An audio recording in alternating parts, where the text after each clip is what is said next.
Attention! Welcome to the Film Mages Podcast, where the popcorn is our ammunition, the couch is our foxhole, and the cinema is our place of worship. Now let me see your war face! Ah! Have a holly jolly jolly. It's a jolly holly holly. Holly Ooh. jolly. It's Sounds like holly Zach's jolly, hungover today. Oh my no, goodness. I'm not hungover, but you know what I am? It's not feeling well. Yeah. But you know who's feeling a lot worse than me? It's me, Mick. Hi. Yes. That's Mick. Listeners, you are listening to the Film Majors right now. Welcome back. It's a bright new week, and this month we are covering a cursed Christmas. It's a cursed And Christmas. Christmas is a little bit more cursed to some than to others, as it turns out, as I have been stricken with diphtheria. Not diphtheria. I came down with COVID. I hate Mick's to say got the vid. I've got the vid. I finally got the Cabrona. Jury's out on if I have the vid. I've been testing negative, but I don't feel well. By the way, hi, I'm Zach. You probably I'm are in Nick. the process of getting COVID then. I don't know. So I used to work at like a COVID testing company, and one thing that my boss told me is like, at this point of being like vaccinated, and I've had it once before, if I get it, my viral load might be so low that I'm not even registering on tests, even if I do have You've symptoms. got Yeah. I've often said you have a fantastic viral load. Thank you, man. That's so funny because what was it last year? I think it was last year in the summer. I was sick, but then I tested myself and I didn't have COVID, but my friend got sick right after me and she had COVID and she had like kind of all the symptoms that I did. And so I was like, I had to have had COVID, but it wasn't showing up on the test for some reason. You had one of those pay it forward COVIDs. Yeah, unfortunately. By the way, who is that? Who is that who had pay it forward COVID? What? You gonna introduce yourself or no? What was that, a question? Yeah, I'm trying to get all our introductions out of the way. I introduced myself. Mick introduced himself. Oh, I see what you're doing. Yeah. Oh, I'm Alexis. Hi. There it is! Yay! Okay, and I totally thought you I may said not my have- name already. That's my bad. no, I don't think so. Now, you may not have noticed this because she's been very quiet, but we have a special guest. Yeah, hi, I'm Sloan. This is Sloan. Hello. Sloan, introduce yourself. What's your whole deal? I love the Polar Express and Whoa, we're not getting into it yet. I'm just here to talk about the movies. Hey, fantastic.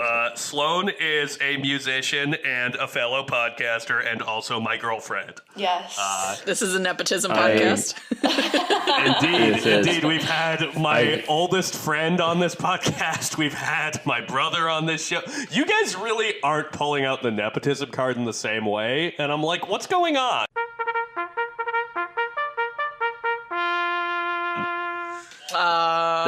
There it is. Fantastic.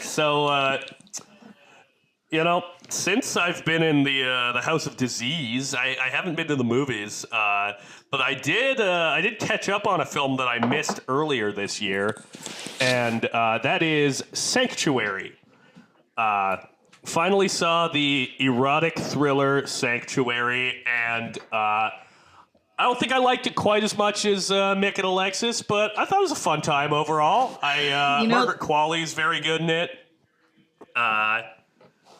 I appreciated its attempts to make a single location more interesting. There were points where I was like, oh, this camera work's doing something for me.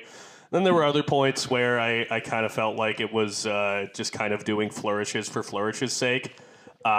But overall, thought it was a good time. 2 good lead performances and weirdly sweet. Kind of a heartwarming movie. It is a sweet film, right? It's a heartwarming ending. I had a big smile on my face at the end of the movie. So I watched that, and that is the only film that we are not talking about today that I saw since we last spoke. That's not true. Well, it's the only one I hadn't seen before. You saw May December. I haven't seen it all the way through. I've fallen asleep both times. Oh, okay. Gotcha. Gotcha. Anybody else? Anybody else seen anything? Yeah, I saw a bunch of movies, but yeah. Mick, you can go first. Okay, so I'll make it brief. I saw John Woo's latest foray into the action genre, Silent Night, starring Joel Kinnaman.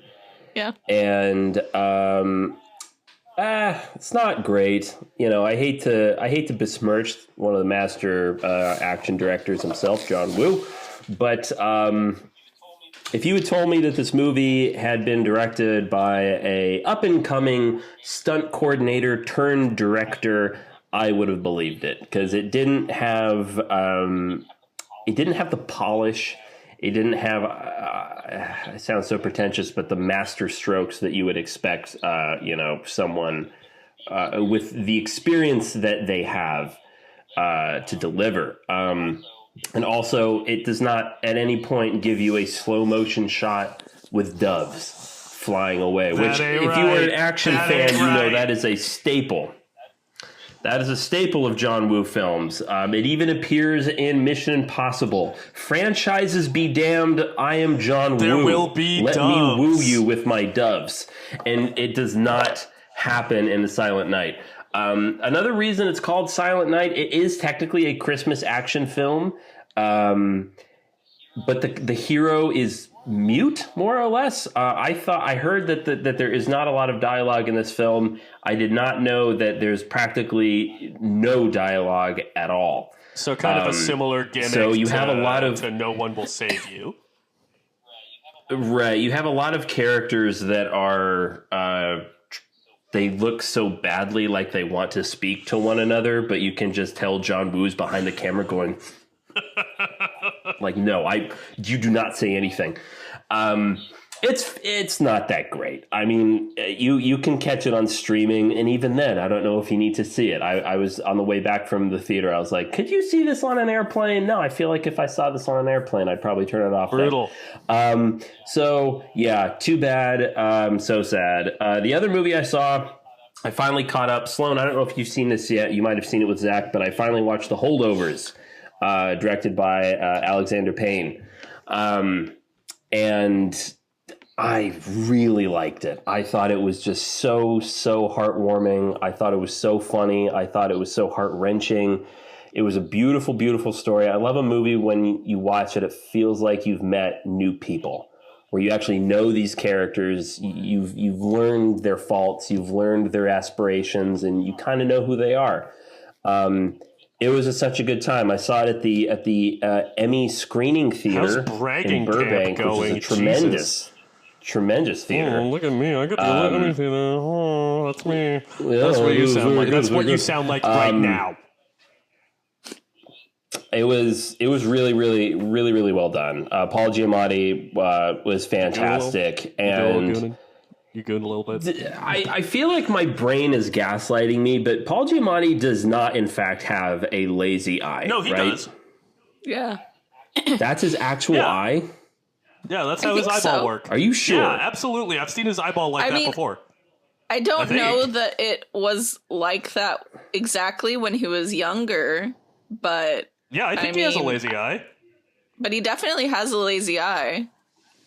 I never remember him. I never remember seeing him with a lazy eye before, unless it's gotten more severe in old age. Because the whole time I was watching it, I was like, that is a very effective lens that they put on his eye to make it look lazy. But no, in regards to a movie, by golly, I think it's just a tub of ice cream with cherries that you light on fire. All right, it's a damn good time, and it is a Christmas film. I mean, it's a holiday film because it ends with Christmas movie. It's a holiday break movie. I mean, really, it ends with New Year's, I think, right? With New Year's and everything. It's very good. I thought it was lovely. Now, Sloan, question for you: Have you seen any new releases, or are you perhaps making a bunch of cookies? No, I haven't seen any new releases this week. But we did watch The Muppet Christmas Carol on Saturday, I think. Something like that, Amazing. yeah. That was actually, because I've seen it before, but I think that was actually like the first time I had not fallen asleep during it, because I usually fall asleep during movies that Zach and I watch together. That's a brave admission. Proud of you. Thanks. So it was fun to like watch that one, and then to watch the one we're going to talk about later. Indeed. That's a now, classic. Sloan, you didn't answer the other part of my question. Are you perhaps baking a whole bunch of cookies? Yeah, well, not right now. but As we moments speak, it is before. happening on the air. no, but I'm having a Christmas cookie party today, so I'm Oh. baking far too many cookies. So There's no such thing. we'll see. Listen, That's of fantastic. things that I'm sad about that I can't go to, that's top of the list. Well, I'm gonna bring over. Wait, you're not going? No, Zach? I don't feel well. I'm erring on the side of caution. Oh, that's Sloan invited me. I'm going. No, That's strange. no, wait. He's literally Typhoid Mary over here. Yeah, Or I Alexis guess was technically making. Jacoby is Typhoid Mary. Yeah, that's true. Alexis is really making That's true. some good points before we got on the air about how white men are carriers of disease. Yeah. Yes, I've been watching like this trivia show in my little hole of disease here, and they talked about how I forget the amount of Native American people that were here before the white man landed, but it was like 100 million or something like that, and within 5 years, literally like 90 to 95% had been wiped out. Yeah, from it's disease. horrific. We're bad. It's in. We're bad. what- It's fucking crazy. What were you talking about? Who was wiped out by disease? Native Americans Native Americans. by the whites. Yeah. Yeah. No they're good. just a curse upon the land. That is a fact. Yeah, gotta admit it. Yeah. So, Alexis, you've watched a bunch of movies. I know we're on a bit of a timetable, but please rattle them off. Give us your thoughts. Okay, so technically really only saw 2 movies, but one of them was so fucking cool that I'm like, I feel like it counts as like I'm multiple so movies. fucking jealous. I'm so fucking jealous. I saw Godzilla -1, and let me tell you, that shit was popping. No, I definitely don't even tell me. I really don't have time to watch movies. Like I've been checking the theaters, and like whatever movie I can see at literally 10:20 at night after rehearsals or after the show, that's when I've been going to see the movies. So I went and saw Godzilla, and the first 20 minutes, maybe I was just kind of like, I mean, is it a 4 or 5 star movie? I guess. I mean, it looks good. I really loved the saturation. However they color graded it. I really loved the look of the movie. But I think I was like, there's so much emotion going on right now. Okay, yeah, war, okay. But then, like, as soon as shit really picked up, I was like, holy fuck. Big lizard. This is pretty fucking tight. Yeah, the design of Godzilla is pretty cool. I really loved I liked the lead, for sure, but he's got, a lot of resentment, bitterness. He's got a war going on within himself, right? But I really loved the fucking doctor character. It actually made me think of you, Mick, because I was like, oh, Mick's gonna love this. This is so. There's a boat vessel. There's multiple boat vessels. There's airplanes. Like Mick's gonna love this shit.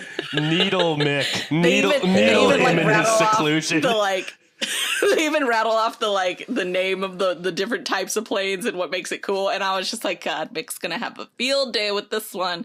And yeah, the doctor character, it really reminded me of Jaws in a lot of ways. Just like kind of like the ragtag group that you kind of get together in order to fuck up this creature or something, This is killing me. This sounds so good. Yeah, the music too. I've never seen a Godzilla movie before, and so I had this moment where like the original score from, I'm not sure which movie, if it was the oldest one or not, came on, and I had this moment of like, I know this music. And immediately upon exiting the theater, I had to go look up what rap song samples Godzilla. What? Oh shit! And it's Simon Says by Farrah. I can't remember what his name is, but they played that movie in Charlie's Angels from 2001. I mean, they play that song in Charlie's Angels from 2001, and Sam Rockwell dances to it. So I've always remembered that song. Deep cut. Yeah, deep cut right there. Knowing her Mick G lore. But yeah, the movie, really fucking good. I won't really say too much because I really hope that you guys are able to go see it at some point. Like, it's a monster movie. And you know me, I'm not really into monster movies, but this shit was fucking tight. Yeah. Yeah. As soon as Typhoid Mary recovers and, you know, we're all in the clear, I'll go see it. Yeah, I was speaking to my mother about a week ago, just catching her up on life and stuff, and I asked what she was going to be doing later that evening, and she said, "Oh, well, I think," that's an awful impression of my mother. Sounds she doesn't just sound like her. this, but she said, "Oh, I think later I'm going to be going to see the new Godzilla movie," and I have not been following any of the big monster movie things. All I know is that there's a new Godzilla movie coming out soon with King Kong, and I thought that's what this was. And she said, yeah, it's getting good reviews, and, you know, the Japanese, they make good films, so I'm curious. And I almost corrected her. I almost said, "Oh, Mom, yes, Godzilla is originally a Japanese monster, but this is an American film." You would have looked a fool! But I didn't say it. You would have. But I didn't say it. I would have been wrong, because then after we got off the phone, I was just like, "Oh yeah, well, have fun. Let me know what you think." And I looked it up. I was like, "Oh wait, there's a new Godzilla movie that isn't like versus King Kong, and it's actually a Japanese production." Hell yeah! So I'm super excited to see it. I'm hearing great things, and it sounds amazing. I do love the message of the movie too. I mean, you know, I kind of wanted to do like a deeper, I kind of want to see it again, to be honest. And I kind of want to do a deeper dive on like what some of the meaning is like behind the film. And like, obviously, like the original Godzilla was, Zach, you know about this, right? Yeah, well, I was just going to say, Alexis, listen, we've got a 2023 in review month coming right up. And you've got a whole episode to yourself. You can definitely pick a certain movie to do a deep dive on if you so choose. But then how would I... How would you make me watch something that I don't want to? Yeah, I get it. I know your fucking game. I'm like, you know, this world is full of suffering, and who would I be if I did not add to yours? Wow, that's very Buddhist of you. Alexis, just because we're, we've all got busy lives, specifically you and Sloan, who can still go out in the world. Yeah. What else have you seen? Okay, so I did attempt to go see The Boy and the Heron, but like I said, I've been seeing all these movies at like 10 o'clock at night, and the music is so peaceful. I just kept the Miyazaki movie lulled you to sleep. I just kept nodding off, and I kept thinking like, oh, I was only asleep for like, you know, like a minute or something, right?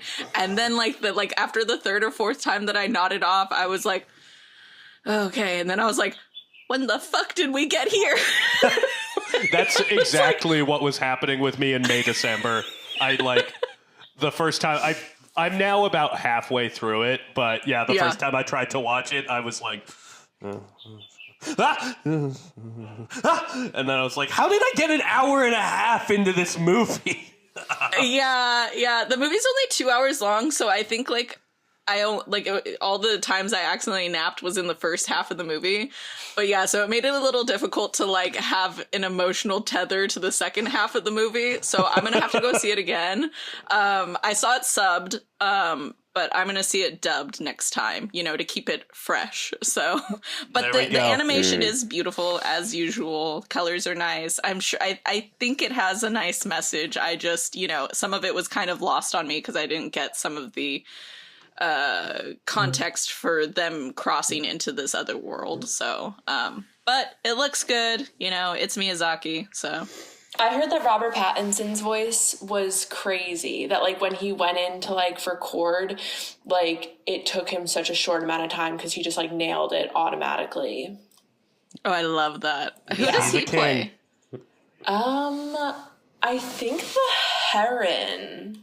Oh, okay. That would be fun because the guy who did it in the subbed, is also it's kind of wacky. I mean, the character itself is kind of wacky, so I'm really excited. Robert Pattinson makes very interesting choices as an actor, He a freak. I really like him. Yeah, He a fucking freak. Yeah. Here. I second that. Big Pattinson fan. I have a side note. Side note. Zach, I'm very disappointed in your perspective towards Sanctuary, but it just further solidifies that me and Mick are the same type of weirdo freak. I thought it was good. I liked the movie. I know, but I there's thought just the relationship was nice. There's a thread of similarity in the things that it's me and Mick, we're not always on the same page, but there's certain things that we're oh my god, I loved it. It was great, and it's always something kind of psychosexual. When it comes to depravity. Yeah. Well, listen, I'm sorry it didn't speak to me in the same way, but good movie. And with that, I think we can go ahead and hop out of what's going on.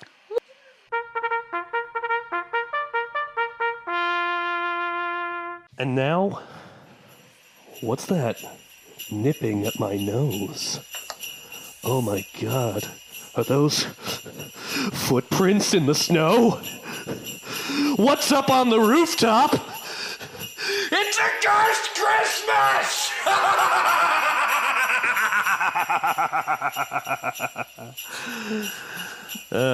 And cue the jingle bells. Yay! So, we have now reached the end of our short month. We're about to go on holiday. I hope you all enjoy your holidays. Happy Hanukkah. This is, I believe, coming out on the last night of Hanukkah. That's right. Happy Hanukkah, my friends. And yeah, since we won't see you, Merry Christmas, Happy New Year. And, Woo! Since we are finally at the end of this most cursed of months, I'd like to ask you guys, what makes a good Christmas film for you? If I may take the floor, I believe, Sloan, this was your idea for a topic, right? Was it? I think it was. I think so. Because, Zach mentioned, Sloan has this idea of, what makes a good Christmas film to you, right? Did we put this in the chat? I don't know. Because I think came Zach into this just thinking, are mentioned we it to going to me in have a big passing. topic? Maybe we won't. Okay. Oh, no, we didn't loop Alexis in. Well, we didn't No, CC her. this is fine. Listen, This we're is gonna- the one time that I know exactly what my answer would be, so go ahead. We're going to make it a Well, I quick have one to- because we've got 2 movies to talk about. So Well, I have to say, Sloan, I have to give props to you on this because I think this is a good topic. Because typically, when we pick a topic, it's rattle off. We kind of pose the question in the sense that you can list movies that kind of meet that criteria. But this question is different. This question actually, you can cite films as an example of what you think are good, but it's more about who you are as a person. Which is great. We bring Sloan on for one episode, and already it's a much more sophisticated, in-depth podcast. We're having a better chat. Something. But I've been doing a lot of thinking, and it's been hard to define. And I think what I've landed on, to me, what makes a Christmas movie good to you? What makes a good Christmas film? And to me, I think you have to think about, what does Christmas mean to you as a person? And to me, I think Vengeance. Christmas, if you have to classify it, is all about nostalgia. Christmas is about your childhood. Because partly why I don't love Christmas as much as I did as a kid is because when you're a child, Christmas or Hanukkah or whatever you celebrate is always going to be more magical because you have more magic as a child. You haven't been crushed down by the realities that all of those Christmas presents, spoiler alert, under your tree are from family and your parents, and they're not from How some long did it elf take you to realize coming that, down the Mick? chimney. What the fuck? I know it took me a while. Mick, you've got to but- explain what the fuck you mean by that right now. I know. I hate to tell you, Zach, but it's true. That bell does not ring for me anymore. Son of a bitch! But I think Christmas is about nostalgia, and there's actually a line from one of my personal favorite Christmas films from the 1950s called The Bishop's Wife, where one of the characters talks about, I enjoy this time of year, and the other character goes, yeah, but you're not a religious man, Professor. Why would you care about this holiday? And he says, I've always found that Christmas is a time for looking backward. And I think that's kind of the crux of it, which is why the movies that mean the most to me are basically films that just brought me warmth when I was a kid, or a movie that reminds me of that warmth, that emulates that warmth that I'm used to from that age, which I think is partly why I like The Holdovers so much, is because it kind of had this kind of classic, 1970s feel, and I would always watch old movies when I was a kid. So that's my answer. I think that's what makes a Christmas movie, to me, to Mick, a good one. Is it's nostalgic. It reminds you of your childhood. All right, let's go around the horn. Sloan, Alexis, who wants it? Good Master and Commander reference, Zach. 10 points. Thank you. Jesus. Hold fast. I can go. I agree with you, Mick. I think it a good Christmas film evokes the feeling that you had when you were a kid. And I think those films oftentimes are the movies that you watched when you were a child. So that's why I like the movies The Polar Express, A Christmas Carol. Even Zach doesn't like this movie, but Christmas with the Cranks I watched as a kid. And Love it. if there was another episode of Cursed Christmas, that should have been the one to do. It was on my short horrifying. list. Fucking Christmas fascists. And even now, as an adult, I feel the only Christmas movies the newer Christmas movies that have resonated for me are the films that I'm able to see myself in now as an adult or as a teen. So Four Christmases, for example, with Vince Vaughn and Reese Witherspoon, because Yes. I have divorced parents, and I'm very familiar with the idea of having to go to a million people's houses for the holidays, only being at one parent's house until noon, and then having to go to the other person's house, and all of the chaos that comes with that. So yeah, I would agree is that what makes a good Christmas movie is the magical feeling that the movies that you watch as a kid still have for you now as an adult, and any newer Christmas movies that you can see yourself in now, where you are in your life, if that makes sense. I like that. I agree That's with good. that. Four Christmases is a classic. I still love need to Four see it. Christmases. We I do got to love watch that it this movie. season. Yeah, that's a good movie. It's so good. I love the beginning of that movie, their little role play. Yeah. It's so fun. I'm I want to be with someone just like that. It's so good. Yeah. I don't know that I see what makes a Christmas movie. I don't see it in the same way, because when I was a kid, I think for me, the magic of the time was the movies. I didn't really... I'm sure I enjoyed Christmas when I was, small, because, I see pictures of myself and I'm oh, I must have liked Christmas, But, as far back as I can remember, it's... my sisters are so much older, and so, they've had their own kids, they're doing their own thing, and so it's you know, they go off, they're doing something with their in-laws or like their partner's family, and then I'm just stuck with like my mom and dad. And my dad's like very reclusive. He wants to just kind of, you know, do things at his place. We don't want to stay there. I don't like, you know, especially at that age, didn't like hanging out with my mom. So, you know, go home, shut myself up in my room as soon as like the whole present deal is like over. So I didn't really love Christmas, and I didn't really believe in Santa as long as I think Mick did. So I don't understand what this believe in Santa shit is. He's a guy. He has a house at the North Pole. He's got a mailing address. I send him letters. He sends them back. He's mailed me back for 25 years. I don't understand what the fuck you're talking about when you say you don't believe in Santa. That's like saying I don't believe in the U.S. Postal Service. They exist. I see them. That's true. You know, you raise a great point. What's happening? What the fuck is happening? For me, I feel like my whole world's coming apart. Oh my god. You poor dear. You poor thing. You let me know what Santa gets you this year, you know? I believe. Yeah, he'll be spending Christmas this year at my Jewish mother's house, so Santa will take on a new form, I guess. Have you heard about Hanukkah Harry? What? Yeah. Well, actually, I went to Target recently, and they have, like, mensch animals. They have a mitzvah moose. That's so cute. Mitzvah That's so moose. cute. A story that Jake's dad apparently told him was that Hanukkah Harry was a guy who flew around in a biplane and gave gifts to Jewish kids. Oh, that's so cool. I'm like, Sorry, that's... Alexis, so keep going. Keep going. Whatchamacallit? Yeah. So I guess, like, the movies that I like the most during the season are the movies that that remind me that Christmas is a time that ordinary people open their shut-up hearts. I'm really, yeah. Jesus Christ, Alexis.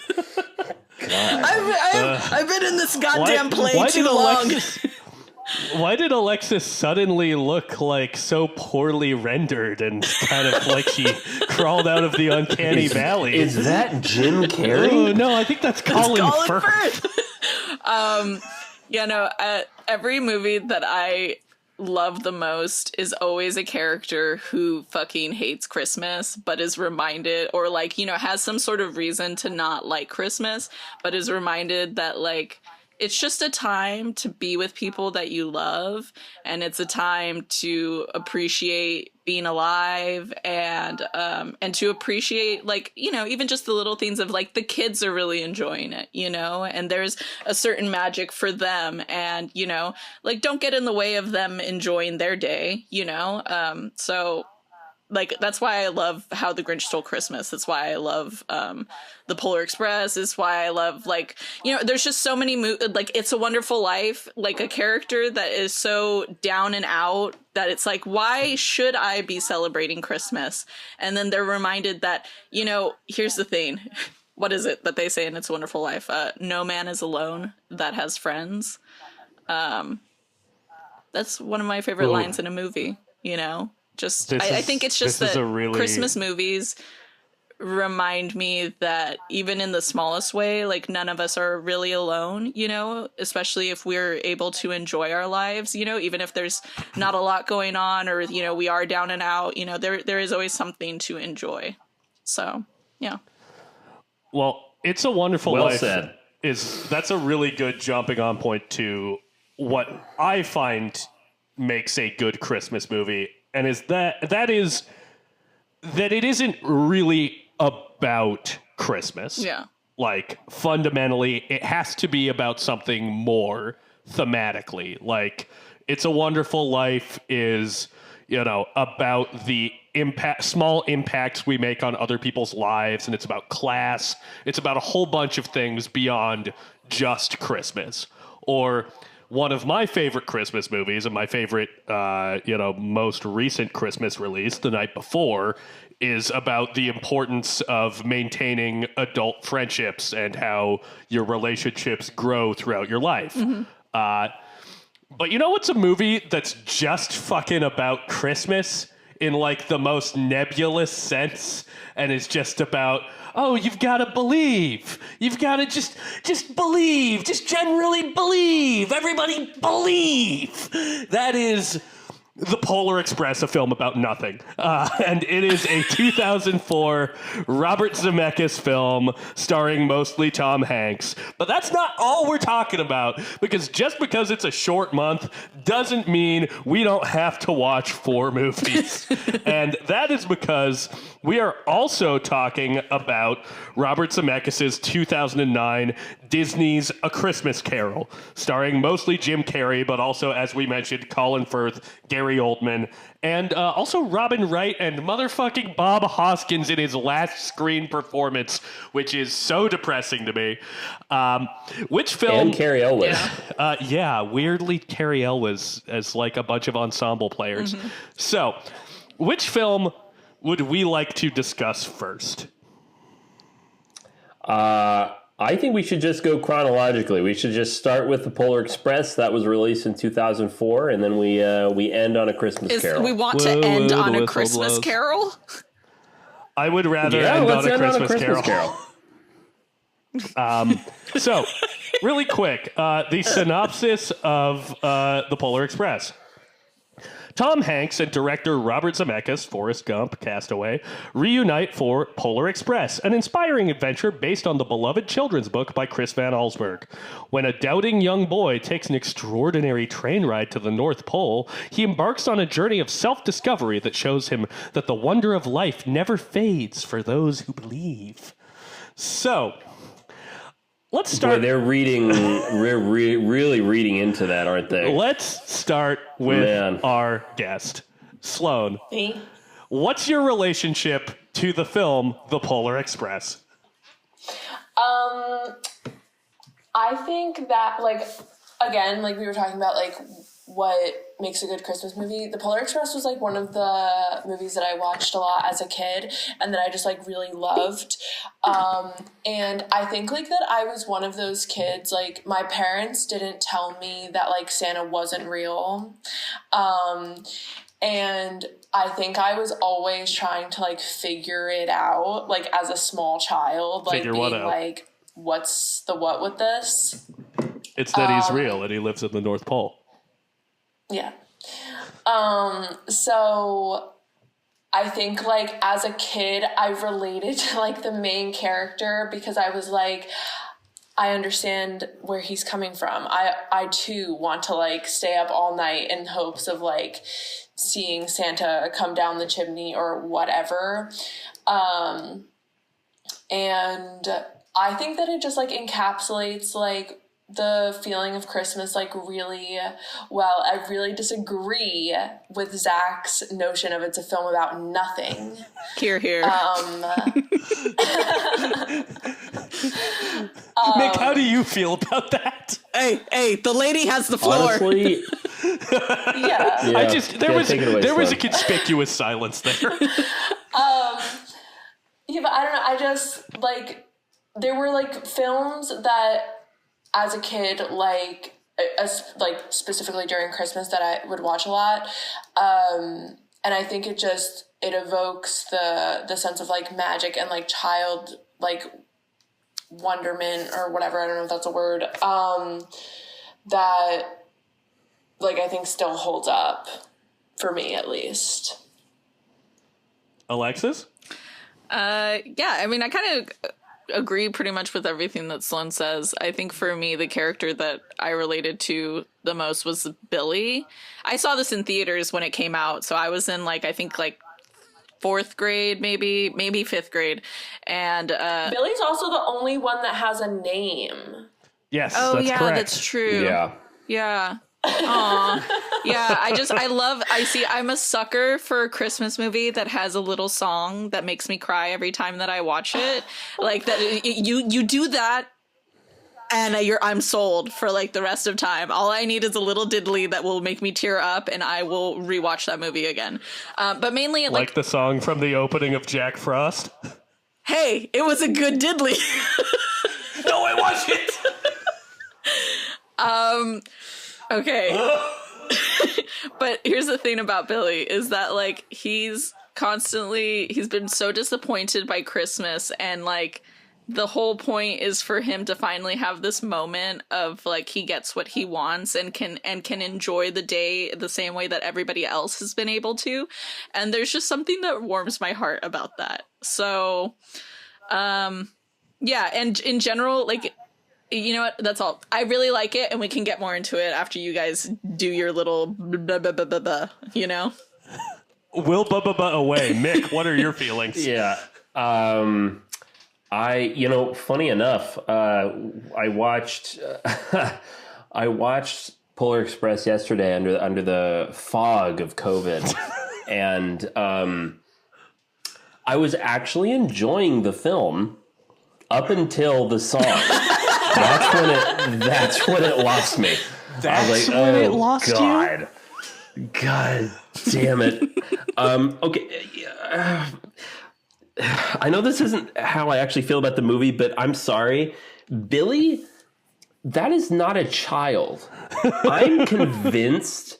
I kind of was reading into the film, like the reason that Billy is like kind of cordoned off by himself in the back car is because that's actually a little man. That is a 40-year-old man that's just really tiny that is struggling to believe in Christmas, like which Bob is Cratchit why in A Christmas Carol 2009.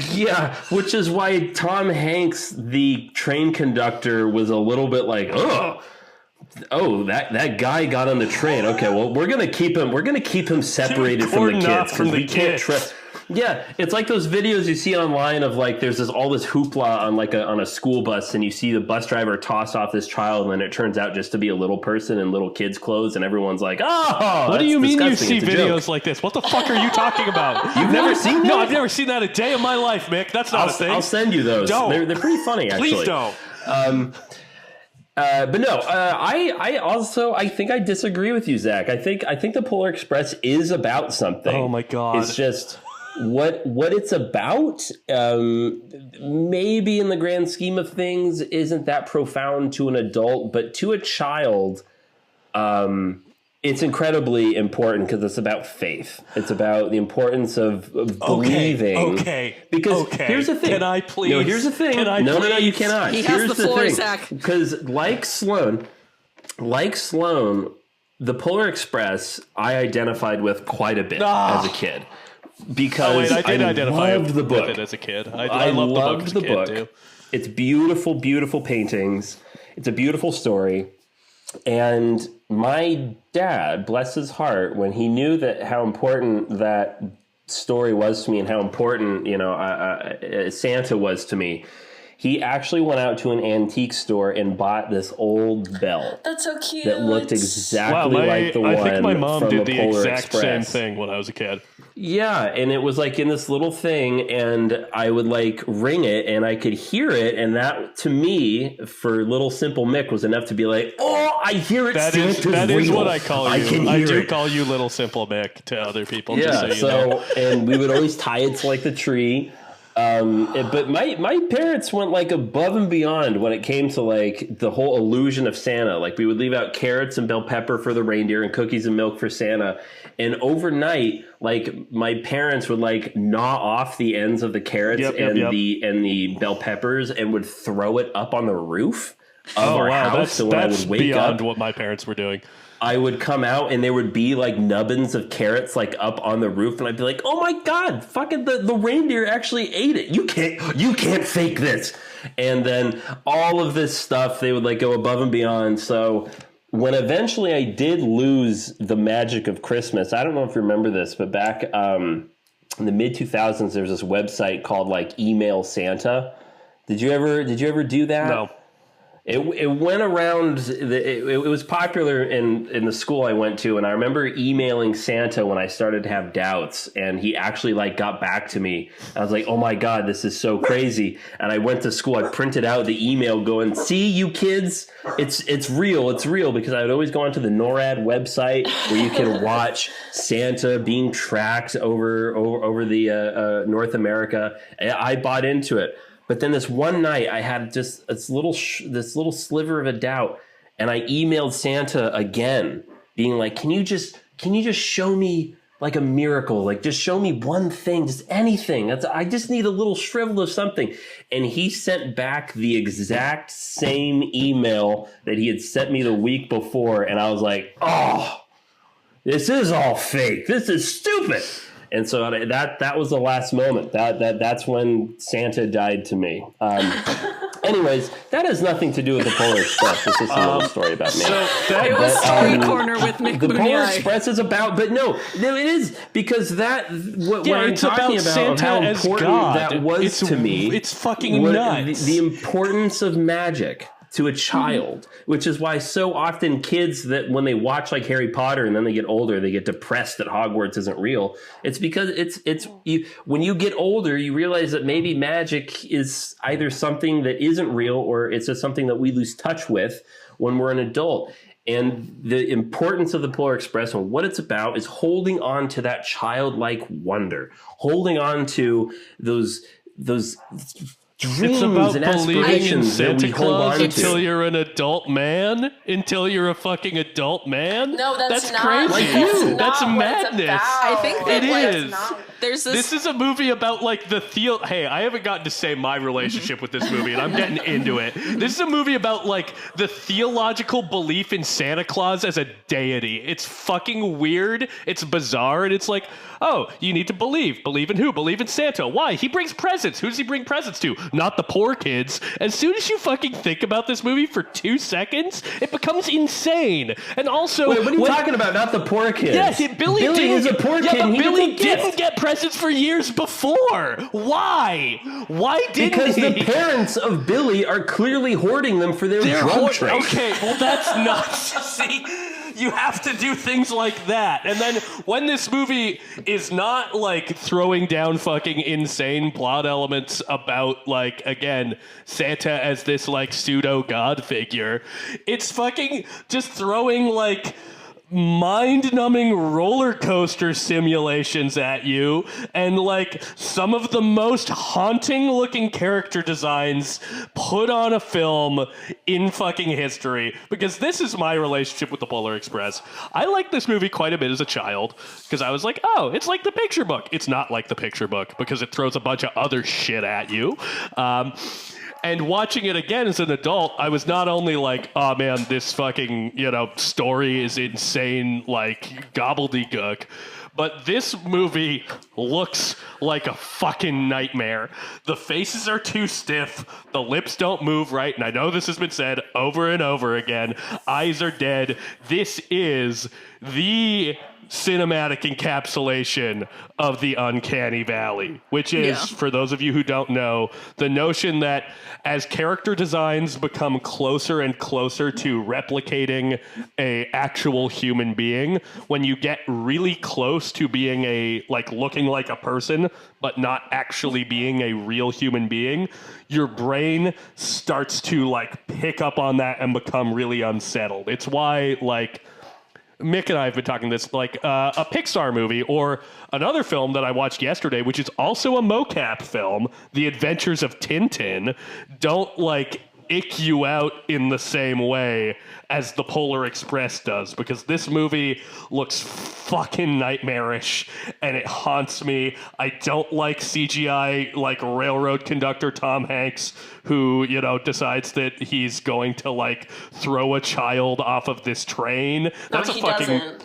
Okay, but doesn't. it's bad optics to have this fucking menacing white man throwing this little black girl off a train in the 1950s. Nightmare. He doesn't throw Is that her when off, this movie is though. supposed to take place? Yes, the movie is supposed to take place in the 1950s. Yes. Okay. Just like visually.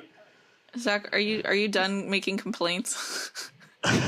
Definitely not, but go ahead.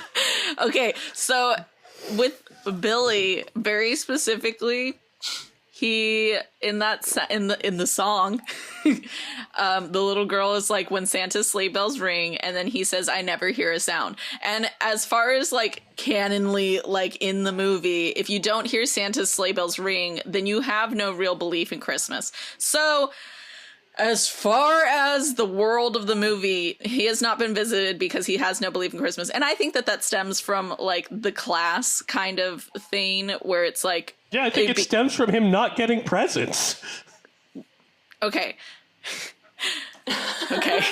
You know what?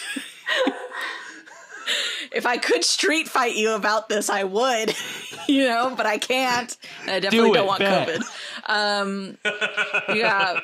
Okay. I lost my train of thought. Go on.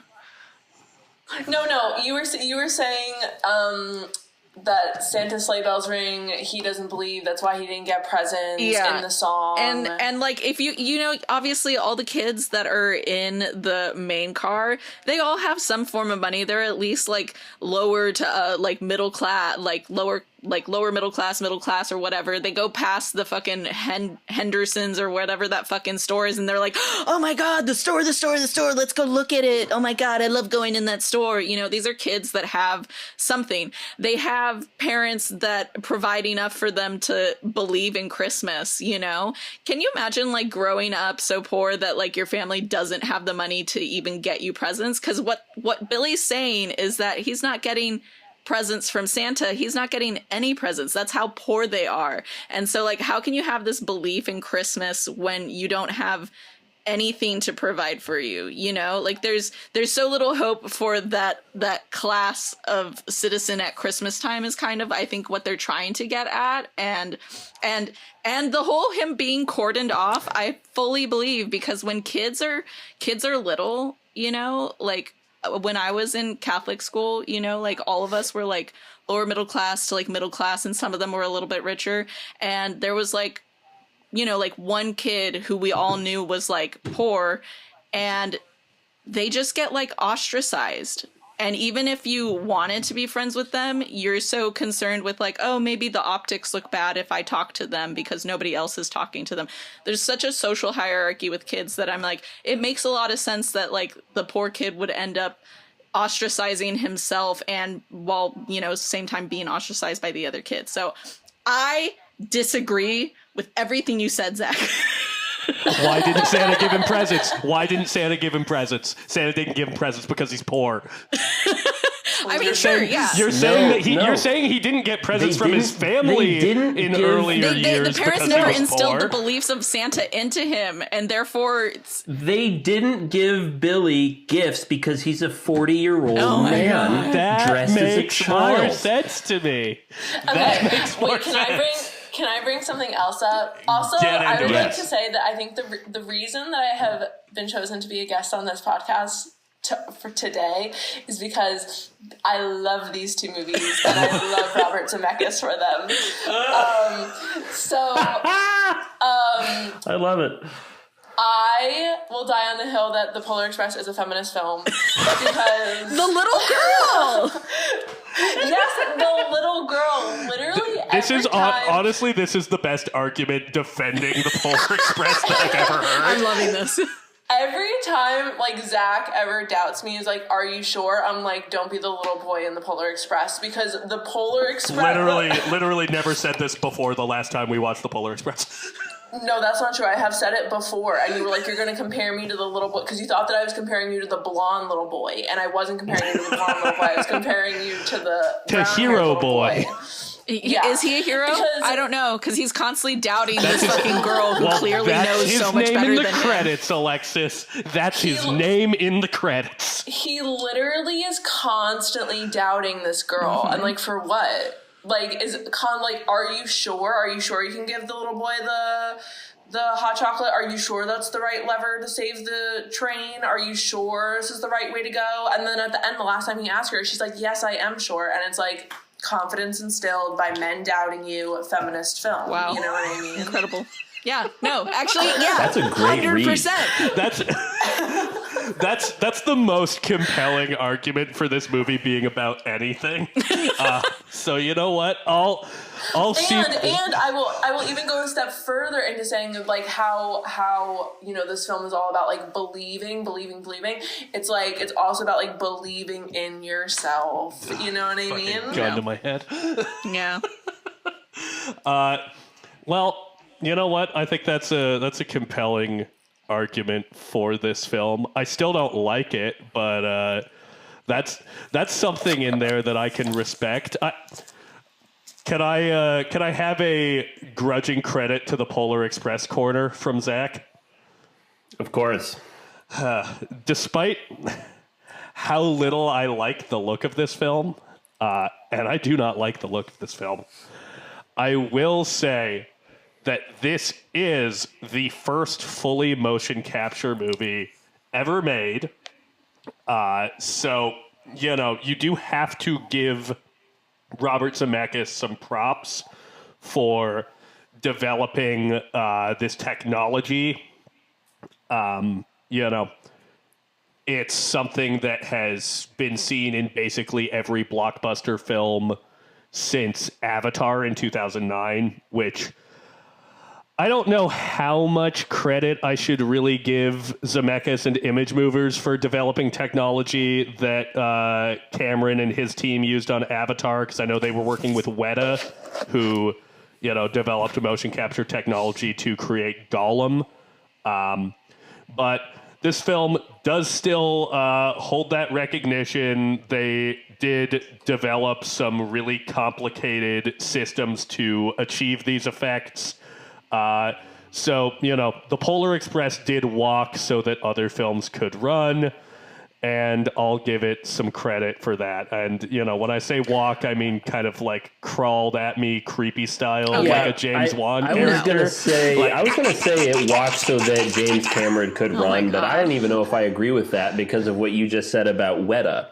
Well, really, it was the Lord of the Rings walked so that James Cameron could run. But the Robert Zemeckis just did it differently. Okay, but here's the thing, though. Like, there is some kind of debate in the animation community as to, like, how much of Gollum is actually motion capture and how much of that is, like, animators kind of painstakingly recreating Andy Serkis's performance. Oh, yeah, of course. Because this is, like, undeniably the first movie where, like, the character models are all created through motion capture. It doesn't look good. I was going to say, look what happens. Didn't they have to redo the little boy? The main boy? Thank you. Yes. So, a little background on the development of the Polar Express. I've gotten this from a few sources. I was reading a article from thethings.com by Melissa Young, and I also was listening to the Blank Check episode on Polar Express. So they did some good research. Check out that article and that podcast episode. But essentially, Tom Hanks had the rights to the Polar Express picture book and was initially conceptualizing it as just like a, normal live action film where he plays the conductor. He brought Robert Zemeckis on. They had just worked together on Castaway. Zemeckis wanted to play around with this motion capture technology stuff and was like, Tom, what if you played all of the roles? What if you played every character in this movie? That swiftly became too complicated. Tom Hanks only did mocap work for 5 characters in this movie, being... only 5? Yeah, wow. The conductor, the hobo, Santa Claus... Don't call him hobo. He's not that's a hobo. what they call him. He's a spirit. That's what I just watched the behind the scenes. That's what Robert Zemeckis and Tom Hanks call him. Don't come for me like this. He's a Christmas ghost. He is the hobo. That's his character name.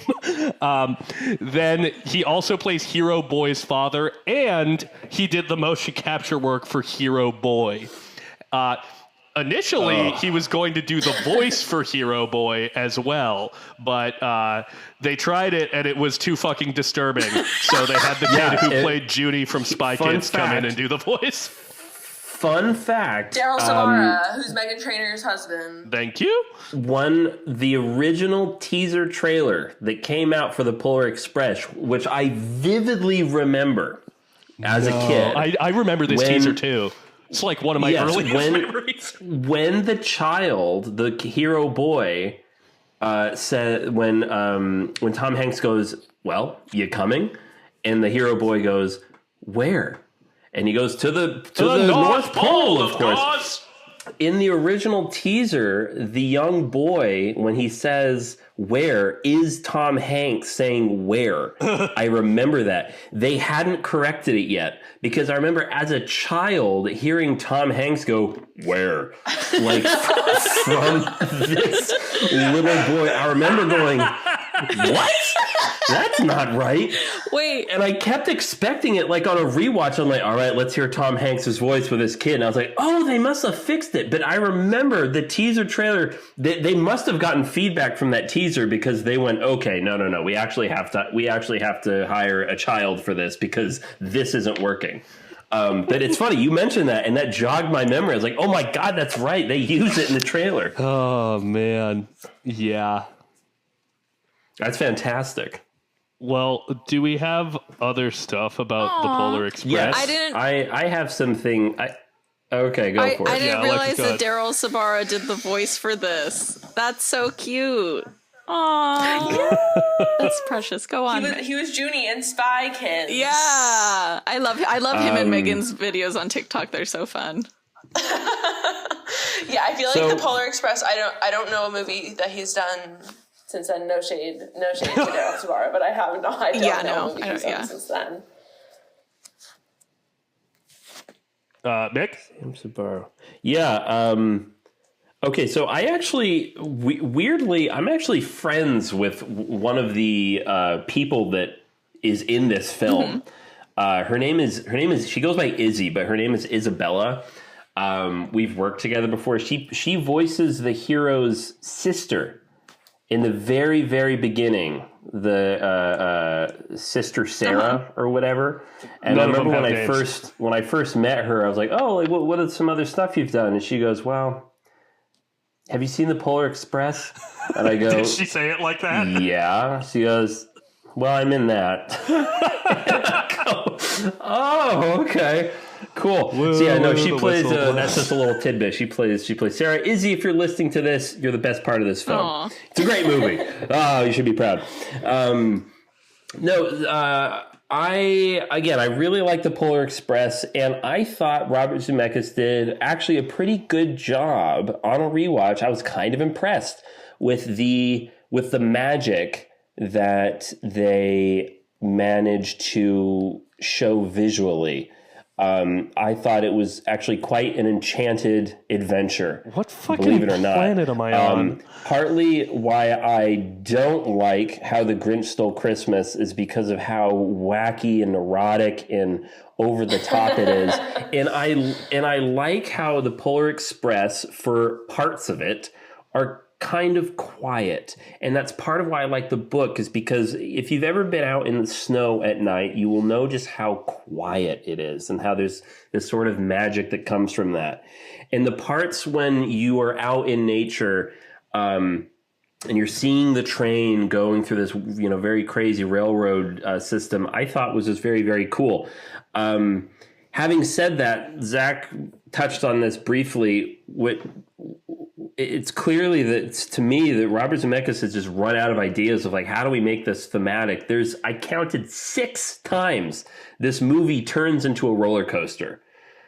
6 times the camera is kind of like first person perspective. Part of the movie. It's so cheap. I love it. Gimmicky. It's so fun. It's just like this seems like a proof of concept for some Polar Express ride at Universal. Do you like do we remember? I love it. Do we remember when Martin Scorsese was like, Marvel films do not remind me of cinema, they remind me of theme park rides?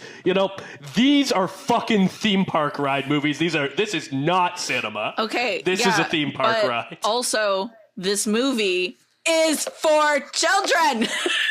Who cares That if doesn't it's a mean it theme has to park be ride? garbage. We have little attention spans. Okay? No, I refute that utterly. You know what's a movie for children? Who Framed Roger Rabbit? You know who directed it? Robert Zemeckis. That's a great film. Film holds Zach, up. I'm you know gonna what's a be film for children? 100% honest with you. Ratatouille. Ratatouille is a film for children. Goddamn Who Framed Roger Rabbit. I never would have watched that as a kid. It was just nah.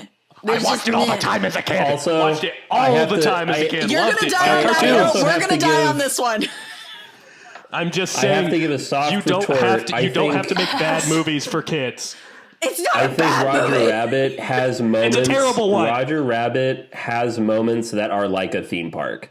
Robert Zemeckis does spill into the theme park aspects of Roger Rabbit. There are moments where I'm like, oh, this is like Mr. Toad's Wild Ride. I think Robert Zemeckis just likes roller coasters. There's nothing wrong with that. I But I don't love think it's roller ever coasters. just that in To Who do Framed it- Roger Rabbit. But to do it 6 times in the Polar Express, I thought was a bit excessive. And then also, I think that the most cursed character in this film, aside from the elves, No, I the did not dig elves- the elves. the elves are really haunting. The elves are very haunting. the elves Well, are I'm very glad we creepy. can all agree on something. But I think it's the girl, the main girl. And last night, I think I figured out why. Is her eyes are too far apart. Her eyes are far too far apart. Because I don't know about y'all, but when I was a kid, you remember when you had to cut out like face masks out of construction paper and put it up so you can see through?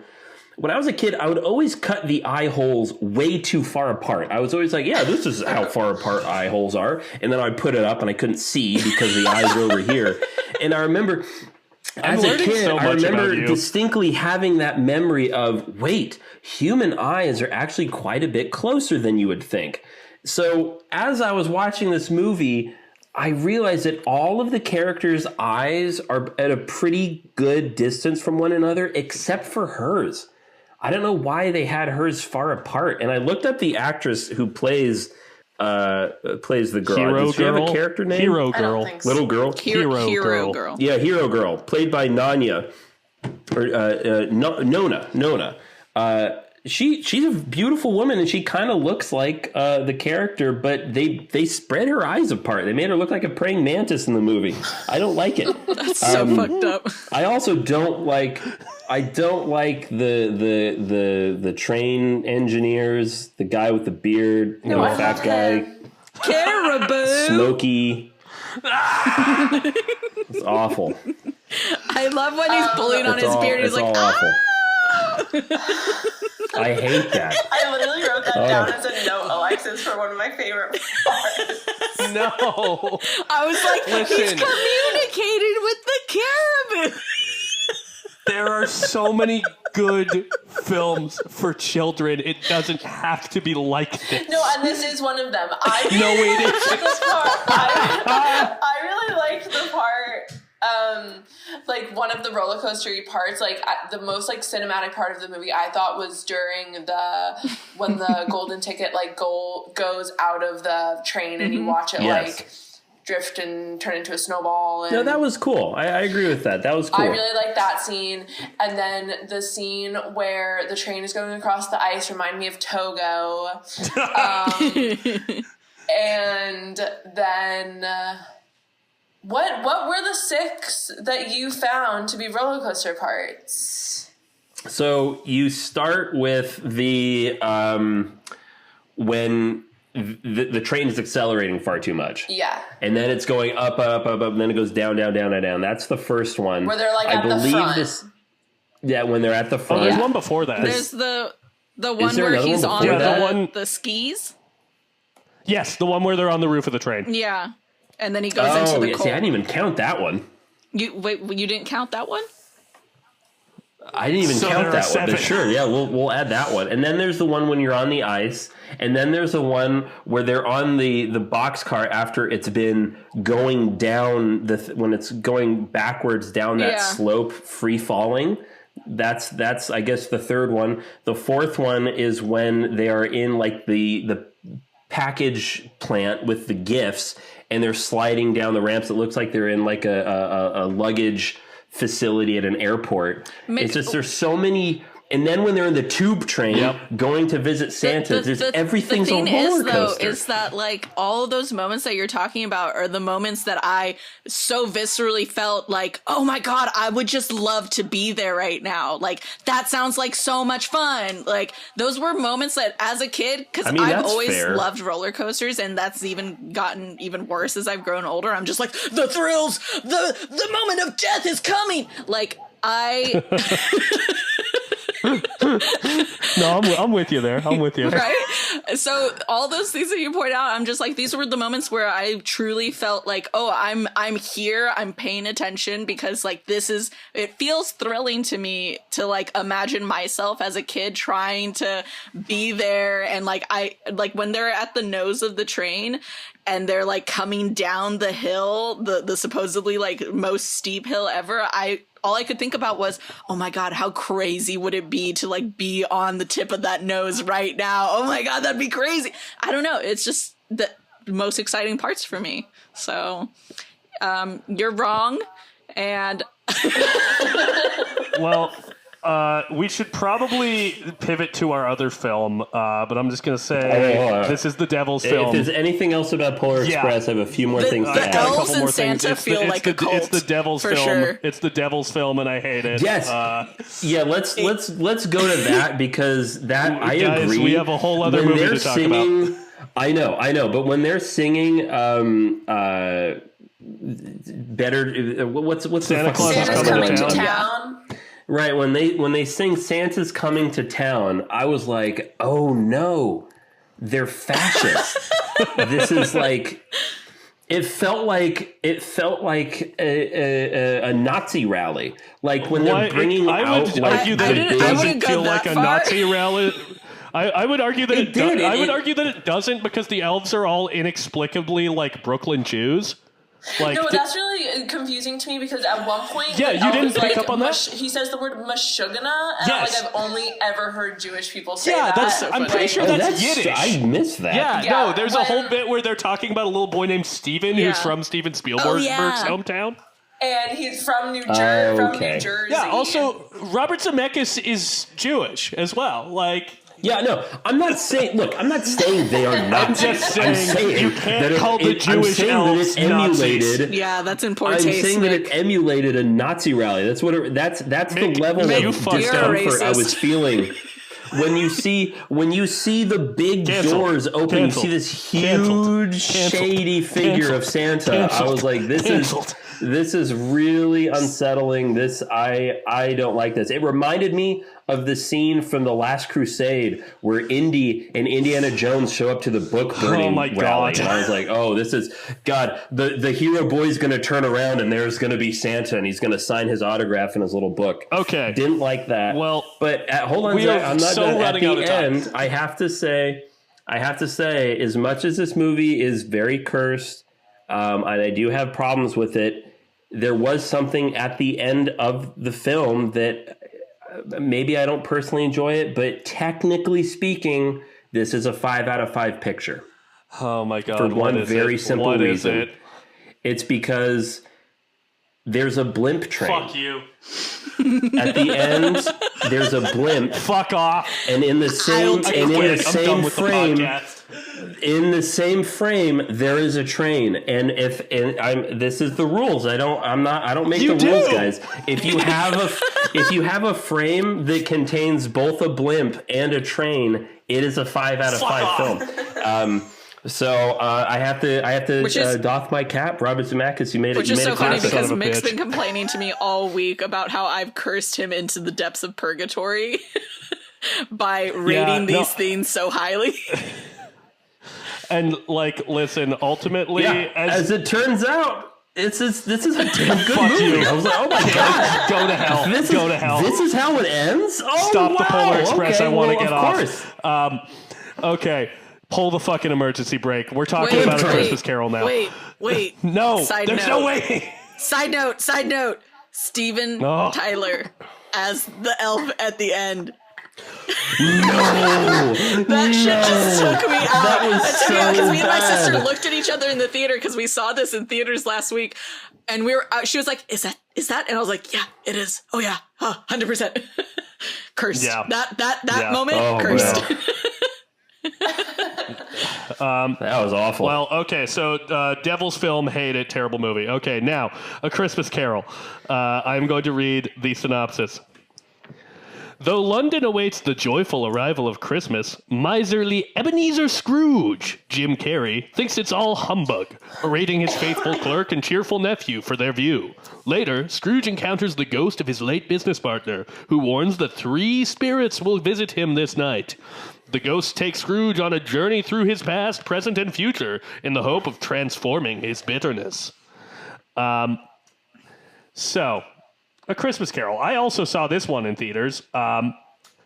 And crazy to me that it came out in 2009. For some reason, I remember it coming later than that, which is weird because 2009 is the same year that mocap technology took a big step forward with Avatar.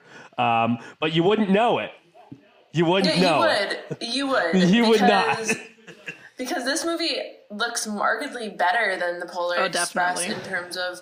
in terms of the characters. The detail in their face as well. Yeah, I think that what was it? What was it? The thing that you were calling it? The Uncanny Valley. Yeah. Yes. And so I guess like Scrooge looks the most normal because he looks the least like a person or like a what our brains would like recognize. He looks the most cartoonish. Yeah. Yeah. But still, the thing that bothered me about like the other characters was that it seemed like they were just less detailed, and I think that that's like visually less detailed, and I think that's a similarity that both the Polar Express and the A Christmas Carol have, is that the film's secondary or even like past secondary characters are visually less detailed. Like those elves in the Polar Express, they're just like little blips like at some points because like you can't really see what they actually look like. Yeah. Yeah, I'd agree with that. Yeah. I don't know. In 2009, I think all the characters in Christmas Carol, they look. There's a part of me that's like they almost look worse in A Christmas Carol than they do in A Polar Express. I don't know. Where does this stand on y'all's like have you seen other adaptations of A Christmas Carol? Yes. Like, where does this fall? We've talked about one. Yeah, I think the only other version of A Christmas Carol that I've seen is a Muppets Christmas Carol. Same. And I mean, Muppets wins. I mean, you've got fucking Michael Caine. That is, yes. Oh my God, I fucking love Michael Caine. Michael Caine as Scrooge. I'm sorry. But also, like, I'm in a play, A Christmas Story, literally right now. So every single line in this movie, I was hearing it in my head before it even came out because I'm like behind the scenes listening to all these people recite the fucking lines every goddamn day. Like we've done like 20 like almost 20 showings at this point. I've heard it so much. It is baked into my brain. And I don't know, there's just something about, like, the guy who plays Scrooge in my play is so fucking good. But, you know, it's a more classical kind of take on Scrooge, you know? Both of them, both Michael Caine and the play that I'm in. And I think that I enjoy it a lot more than Jim Carrey's kind of delivery of a lot of the lines. So, I mean, my main thing is just that it doesn't sound like the play that I'm in right now because I really love the way that everybody delivers their lines in the play. So I think that's I'm like between that and the Muppets A Christmas Carol, it didn't do it for me. But I did cry at the end. Oh, wow. What? Oh my God. I know. I'm a weeper. Someone's cutting onions. Okay, so here's some brief Christmas Carol thoughts for me. Yeah, I did. There are several notes. One says, I miss Gonzo. Another one says, I miss Kermit.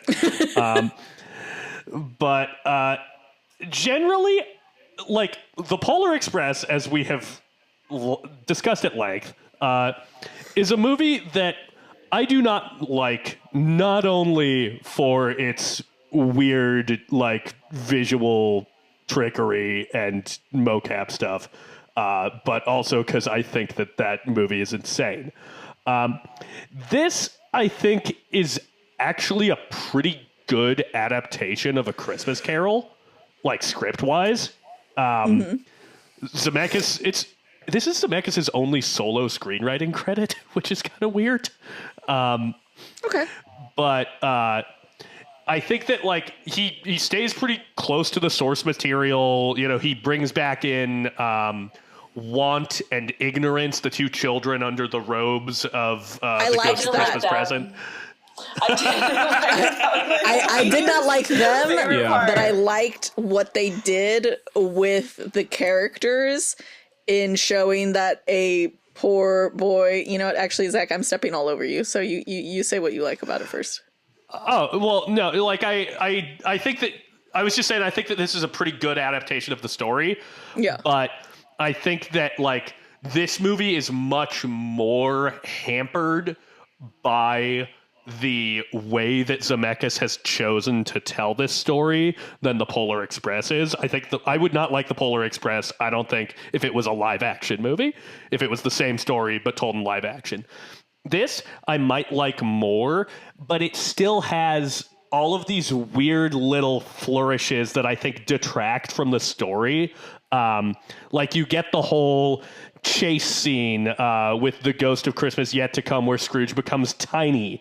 Like, what the fuck is that? Why am I seeing that? It's like just noise on top of noise distracting me from, you know, what should be the emotional crux of the movie. Same with Mick mentioned this when we were watching it. The scene in the graveyard where Scrooge sees his own grave in A Muppet Christmas Carol, which we had to watch right after as a palate cleanser.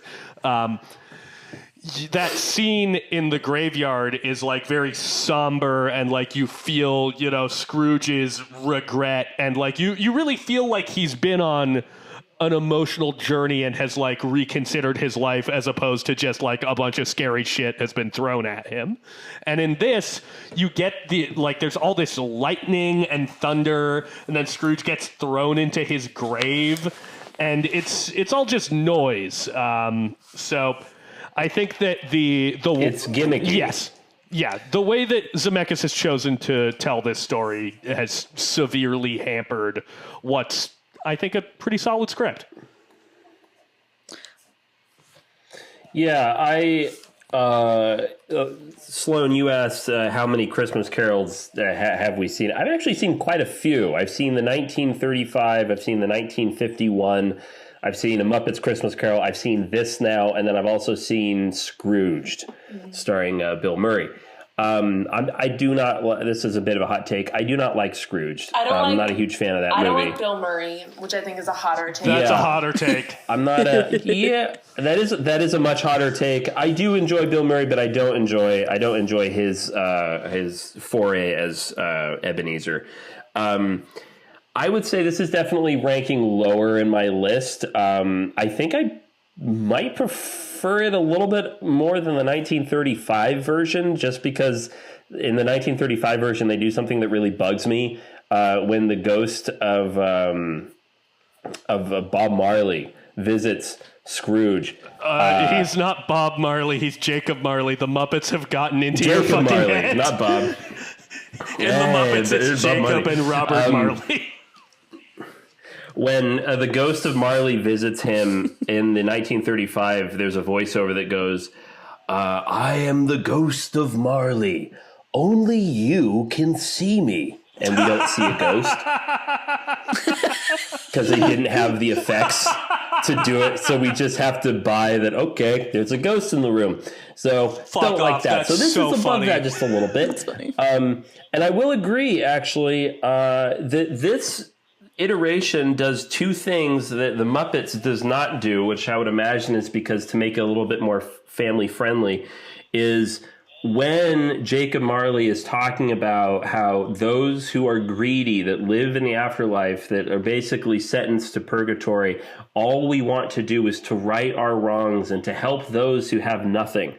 And he takes Ebenezer to the window and they look down into the streets and you see this homeless family that are kind of up against like a lamppost, and you see all of these ghosts that are trying so desperately to help them, and they're trying to shower them with coins, but it's all ghost coins, so it doesn't do anything. And you see these ghosts that are being forever tortured, that they cannot help these people in want. And that was something that they got rid of in the Muppets version, but they show in this one, which I kind of liked. And then also the child of ignorance and the child of want that are underneath the robe of Christmas present is also an original part of the story that I like that they included in this, believe it or not. I think it's creepy, but I think it should be creepy because in the original, I think the best version that's kind of tied with the Christmas Carol is the 1951 version. I recommend everyone watch the one from 1951. It's really good. It's the one I actually watched the most. Got Gonzo in it? Got Kermit?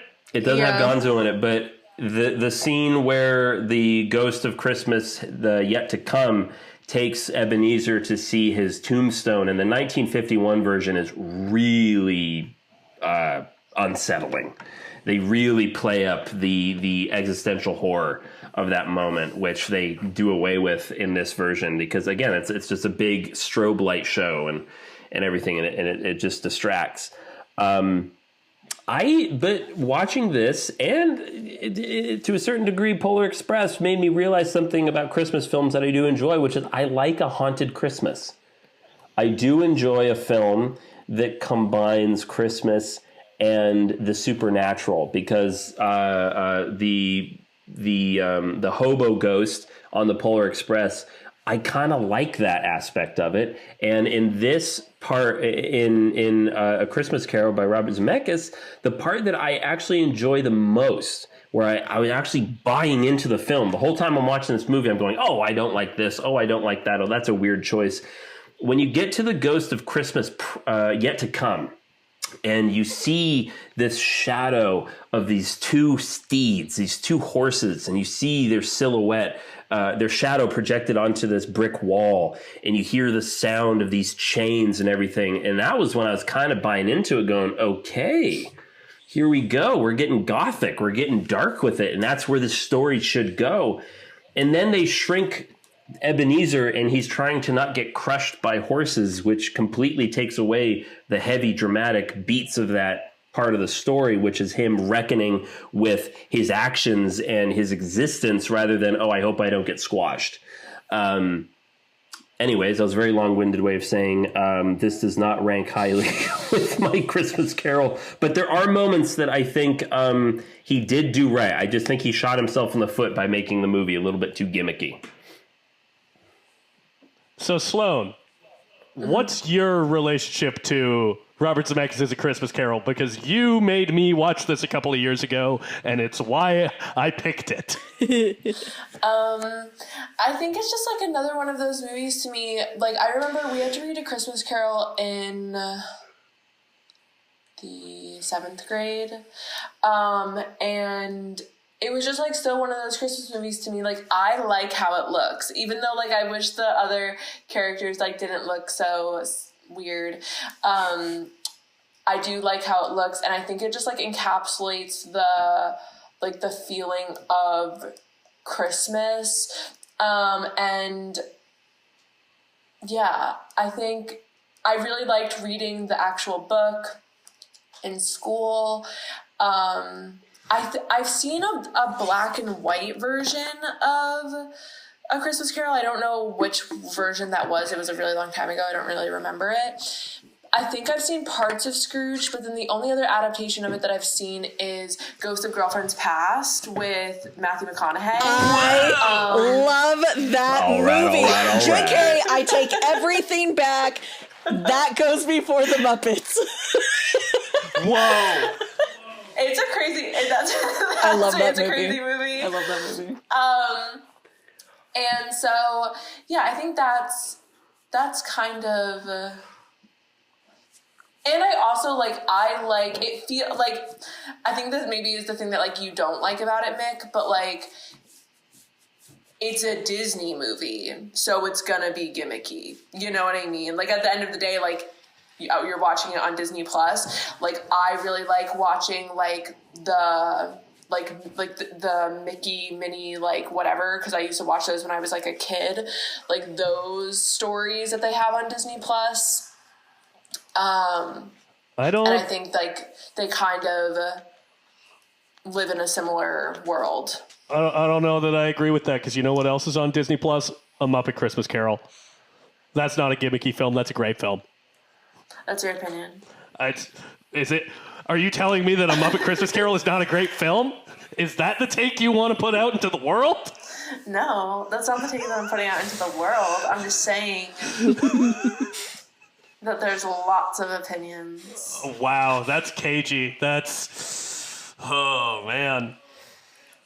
I know you like A Muppet Christmas Carol. I know you do. I don't have the same relationship with the Muppets that you have. Some of my favorite actors. I was looking up like how the Polar Express had been received like by critics, and Roger Ebert, who was a critic, I think, for the Chicago Sun Times, he wrote that there's a deeper, shivery tone instead of the mindless jolliness of the usual Christmas movie, and it is a haunting, magical quality. And he acknowledged comments by other reviewers and said it's a little creepy, not creepy in an unpleasant way, but in that sneaky, teasing way that lets you know eerie things could happen. That's a review for the Polar Express, but I think that just like rings true across like A Christmas Carol too, because like I wouldn't say that the Polar Express or A Christmas Carol are scary Christmas movies, but I think that they are eerie, and that like, and both because I guess of like the character design, which like isn't always awesome, and just like tonally like the way that the movie is, it like gives the vibes of like something weird, like something kind of creepy, haunting could happen, like in the scene where like the horse is trying to get Scrooge, and in some of the scenes in Polar Express where it's like something eerie might be going on, but like it's not a straight ahead like scary Christmas movie, you know? I have some opinions. Please. I feel like the reason why I think it suffers is, I wouldn't really say gimmicky. I feel like that kind of puts it down in like a different way, but I will say that like just his style of like animation is to go at a faster pace than I think A Christmas Carol needs. I think that A Christmas Carol is one of those stories that like it is good to sit in some of the scenes a little longer. And like from doing the play, I think that the slowness of it, like it really like the themes like come across like a lot better. And I'm just gonna be real. The scene with the Fezziwig warehouse where they are doing all of these flips and shit, I was like, what is this? What's going on? Like, I was so confused. I was like, aren't they in their 40s? Who's capable of doing that? Oh man. But yeah, I like that. That really threw me for a loop. That was crazy. It's like just like right in the middle. I was like, what the fuck is going on? I didn't know Mrs. Fezziwig was an acrobat. But I do really love that part that they, obviously this isn't in like the play or A Muppet's Christmas Carol or anything, but what they did with Ignorance and Want, where they show how this child, how these children turn into adults and how poverty affects people, you know, because normally it's just kind of like the ghost of Christmas Present, like kind of yells at Scrooge and is just like, are there no prisons? Are there no workhouses? But instead you actually see the direct like kind of link between like what poverty how it pushes people into these situations where they end up leading miserable lives, and then you go back and you say, well, it's their fault for, you know, ending up that way, you know? And so I really, really loved the creative choice that they did there with those character designs. So I'll give them that. I think that for me is the most interesting way to have presented that section of the film that I've seen across all of the versions. Tiny Tim looked too healthy. Is that a weird thing to say? No, I've always really been really confused about Tiny Tim because I'm like, what is wrong with him? Yeah. Like, does he just have like a bad leg and that he's dying of like not being able to like walk correctly? But I looked it up. And apparently he either suffers from rickets, which is a bone disorder caused by a deficiency in vitamin D, calcium, or phosphate. That makes sense. Or tuberculosis, which can be caused by vitamin D in weakening the immune system, allowing the bacterial infection that causes the disease to run rampant. Okay. Nice. Okay. I feel like bring rickets some Tiny probably. Tim facts. Yeah, probably rickets. I don't know. TB was pretty big during that time. I don't know if I totally got the tuberculosis part right and what causes tuberculosis. Listen, I don't think it's by an excess of. I don't think it's an excess of vitamin D. I think it's no vitamin D. I think it's a lack of Christmas spirit. You get tuberculosis. Wow. Yeah, he wasn't believing hard enough. I thought tuberculosis was like deadly for real. Like, I'm a little confused as to like why. It is normally like for people of that time period, it is deadly because like there's no way to like, oh my god, Mitchie, she's trying to get under the blankets. Yeah, which is like why I was confused. Let me in there. Which is like why I was confused by like how like by Scrooge like helping the Cratchit family, like he suddenly lived. I'm like, tuberculosis I feel like is so, which is why it's probably rickets. But yeah. So it's hard to say because like I know that in the 1900s they did come up with a way to help people. Like there is like a, and I want to say antidote, but that's not right. Help.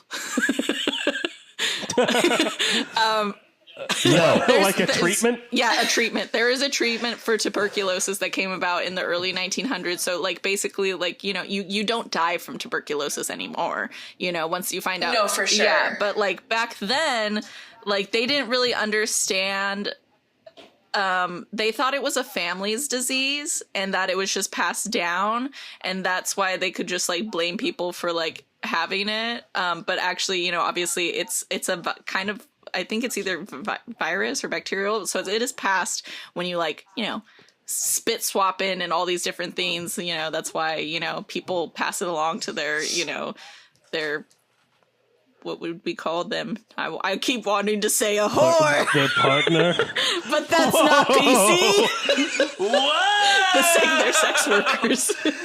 Alexis, no. Alexis, they're Cratchit. They're Cratchit. They're not Ratchet. God. Yeah, okay. So, yeah, TB, I think it's rickets. That's the consensus here. It's rickets. We've decided it's rickets. Good chat. Rickets. Can I just say, that is the most British sounding bone disease I've ever heard. And he's come stricken with rickets. Yeah, that's true. Okay, real quick, couple other things about this movie. We're talking about mocap and like all of the like kind of theme parky moments as gimmicks, but I think the bigger distracting gimmick in this movie are all of the in 3D moments, because much like Avatar, this movie was released in 2009 in 3D, and unlike Avatar, it does all of its 3D moments extremely obviously in a way that like sticks out at you like a sore thumb when you're watching it 2D, like the horse coming off the wall, Marley the ghost throwing all his boxes at you. Like there's so many like, it's coming at you moments in this movie that I do not appreciate so much. Yeah. And then, the final moments of this movie when Bob Cratchit turns to camera and stares you down with his dead eyes and tells you what happened really reminded me of the ending of 2019's Cats when Judi Dench turns to camera and starts addressing you directly. And I'm just like, no, this thing should not be talking to me. I don't want it near me. I don't want it around. Yeah, I don't like when Bob Cratchit plays to the audience. Why did they get Gary Oldman for this? He's like in 3 scenes, man. Like, this is ridiculous. There is a note towards the end of my viewing of Christmas Carol, which I did watch twice, that says, Bob, just stop. You're a good director. Please stop doing this. Because a lot of people have discussed this element of the Robert Zemeckis mocap movies. Patrick Willems' video, I think it's called Robert Zemeckis and His Wonderful Toys, covers this in pretty good detail. But the movie that Robert Zemeckis made directly before The Polar Express is Castaway, which I think is one of his best movies. Yeah. Yes. I feel like we should cover that during our Oscar month. I feel like that would be so cool. Or Boat Month. Or Boat Month. Well, does it count? He's mostly on an island. He makes a boat. I feel like the it's third more act like of a that raft. movie... Well, I think, listen, that's for the boatman to decide. But I just want to say that, like, for Castaway, Robert Zemeckis, we've kind of established, is someone who likes cinematic magic tricks, whether that be Who Framed Roger Rabbit putting cartoons in the same place as real people, or in Forrest Gump putting Tom Hanks in real news footage. And in Castaway, Tom Hanks had to lose 60 pounds in the middle of the movie. But that's the kind of magic trick that takes time. So they literally shot the first part of the movie and then took like 9 months off or something for Tom Hanks to lose the weight. And in that time, Robert Zemeckis shot another movie with the same crew, What Lies Beneath, which I still need to see. But like, so I guess that's actually probably, well, no, I think What Lies Beneath came out first. Anyways, so I feel like after the, having to wait for Tom Hanks to lose the weight, I feel like Robert Zemeckis was like, I don't want to have to worry about the human element in movies anymore, and pivoted to doing this shit.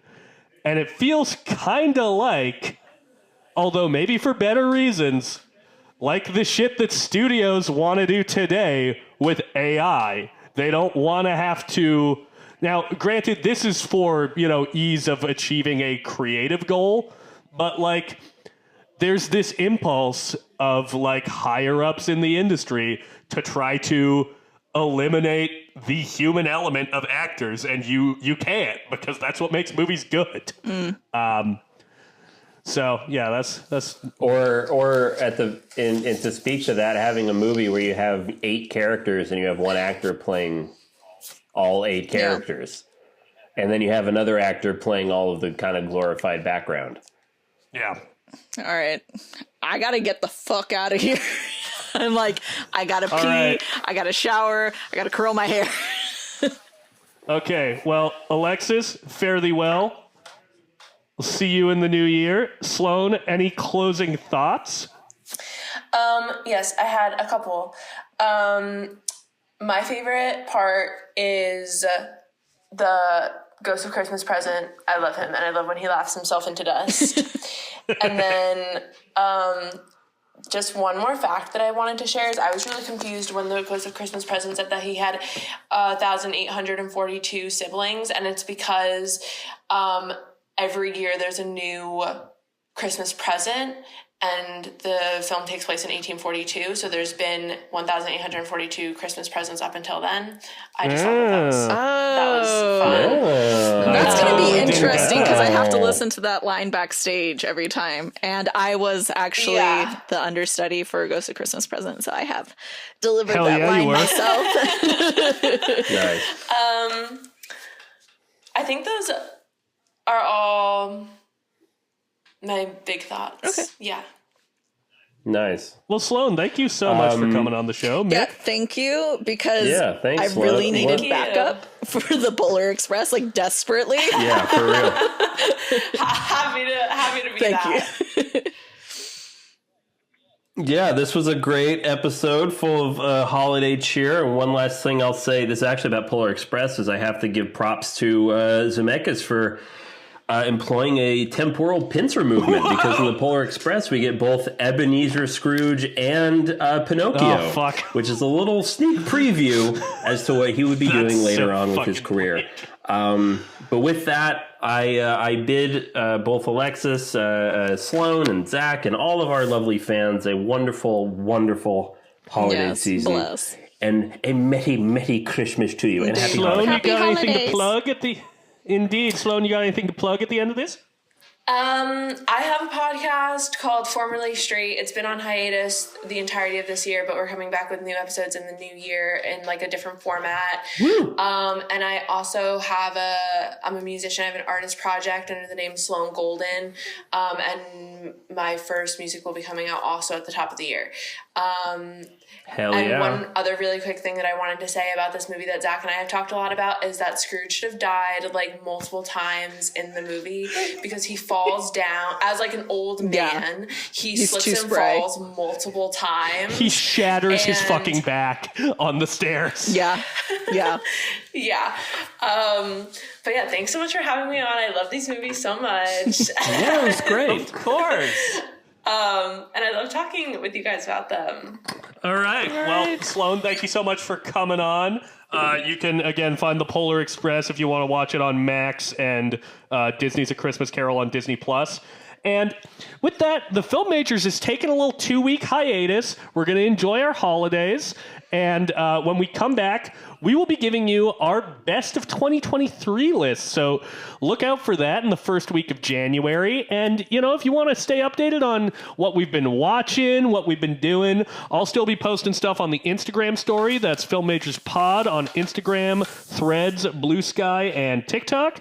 And, you know, if you want to shoot us an email, tell us, what's your favorite film of all of the cursed Christmas films that we've covered? Let us know at filmmagerspod@gmail.com. And with that, happy Hanukkah, Merry Christmas, happy fucking holidays. We'll see you next year. Woo. Bye.